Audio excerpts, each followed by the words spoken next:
নমস্কাৰ, মই সদৌ অসম অৰ্হতা সম্পন্ন বঞ্চিত কম্পিউটাৰ শিক্ষক সন্থাৰ তৰফৰ পৰা সমূহ অসমবাসী অসমৰ শিক্ষকবৃন্দক আজিৰ এই শিক্ষক দিৱসৰ শুভেচ্ছা জ্ঞাপন কৰিছোঁ।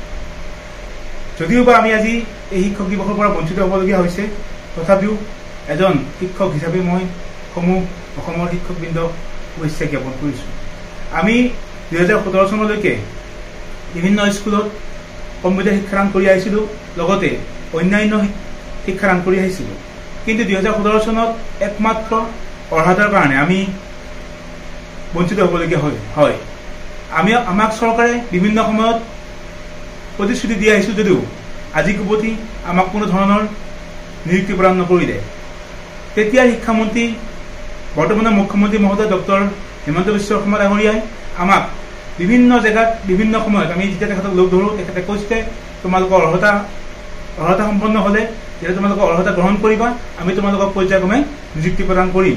কিন্তু বাস্তৱত আজিলৈকে আমাক নিযুক্তি প্ৰদান কৰা নহ'ল। আমি তেখেতক বৰদোৱাত লগ কৰিছিলোঁ। বৰদোৱা সত্ৰত তেখেতে আমাক কৈছিলে যে আমি তোমালোকক অতি সোনকালে নিযুক্তি প্ৰদান কৰিম, আৰু তেখেতৰ সাহায্য বুজিলৈ আমি কিছু অৰ্থ অনুদান দিওঁতে তেখেতে আমাক কৈছিলে যে আমি তোমালোকক অতি কম সময়তে নিযুক্তি প্ৰদানৰ ব্যৱস্থা কৰি আছোঁ। কিন্তু মাননীয় মুখ্যমন্ত্ৰী মহোদয়ে, বৰ্তমান শিক্ষামন্ত্ৰী মহোদয়ে আজিলৈকে আমাক নিযুক্তি প্ৰদান নকৰিলে। যদিওবা আজিলৈকে অসমৰ বিভিন্ন স্কুল আজিও কম্পিউটাৰ শিক্ষাৰ পৰা বঞ্চিত হৈ আছে। বিভিন্ন লেব, বিভিন্ন স্কুলত বহু পদ, কম্পিউটাৰৰ পদ খালী হৈ পৰি আছে।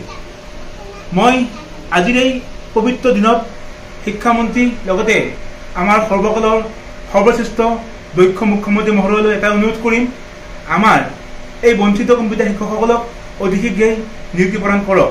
লগতে আমাক নিযুক্তি প্ৰদান কৰিলে অসমৰ বিভিন্ন স্কুলত শিক্ষাদান কৰি থকা বিভিন্ন শিক্ষাৰ্থীসকলে এই শিক্ষাৰ পৰা উপকৃত হ'ব।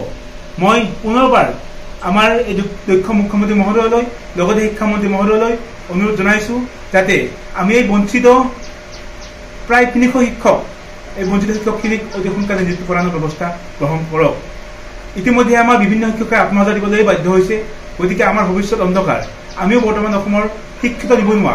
আমাৰ যদিও আজি অৰ্হতা আছে, আমাৰ হাতত 15 বছৰ 10 বছৰ অভিজ্ঞতা আছে, তথাপি আমি আজি শিক্ষাদানৰ পৰা বঞ্চিত হৈ আছোঁ। গতিকে মই মুখ্যমন্ত্ৰী মহোদয়লৈ আৰু অসমৰ শিক্ষামন্ত্ৰী মহোদয়লৈ এটাই অনুৰোধ কৰিম, আমাৰ এই বঞ্চিত কম্পিউটাৰ শিক্ষকসকলক অতি শীঘ্ৰে নিযুক্তি প্ৰদান কৰি আমাৰ বহুদিনৰ এই অভাৱ আৰু আমাৰ এই ঘৰখন চলাই নিয়াৰ কাৰণে তেখেতে বাটটো মুকলি কৰি দিব। সৰ্বশেষত মই পুনৰবাৰ আজি শিক্ষক দিৱসৰ শুভেচ্ছা জ্ঞাপন কৰি মই মোৰ বক্তব্য সামৰণি মাৰিছোঁ। ধন্যবাদ। জয় আই অসম।